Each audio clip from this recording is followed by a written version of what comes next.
Reserve Bank has left interest rates on hold yesterday. There's no surprise about that at all. Our dollar fell and the stock market took off because markets interpreted the Reserve Bank as saying better economic times might be slower coming than anticipated. You can see the dollar here, 76.03 US cents. Now, the RBA in some ways is stuck with interest rates. It can't push the rates up because that'll hurt the economy. It can't cut the rates because that'll fuel Sydney and Melbourne house prices. They don't want that. So it and the government now are relying on other ways to cool housing markets without actually killing off the economy stone dead. In fact, it's the banks that are doing the Reserve Bank's job right now by raising key interest rates. Now, normally when banks raise mortgage rates out of step with the Reserve Bank, all hell breaks loose from politicians. But not this time, because the government knows that the Reserve Bank is hamstrung. Now, the banks, with the blessing of regulators, are pushing up rates for investors and homeowners with interest-only loans. At the same time, some lenders are cutting rates for those who pay back their loans, in other words,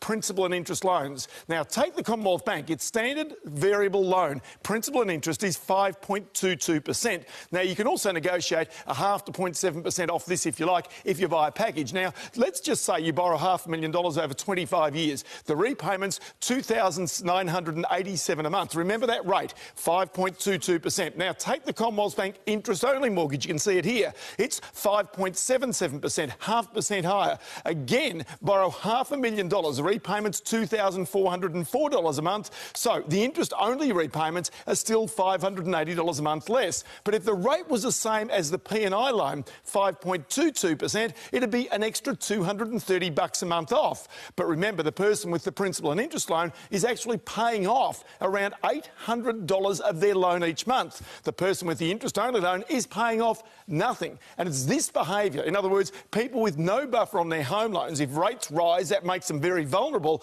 that regulators and banks and government are trying to change right now. We saw the dollar, the Dow Jones overnight, up by 129 points. This is a key point right now for the Reserve Bank and indeed for the way in which your home loan is behaving. Carl?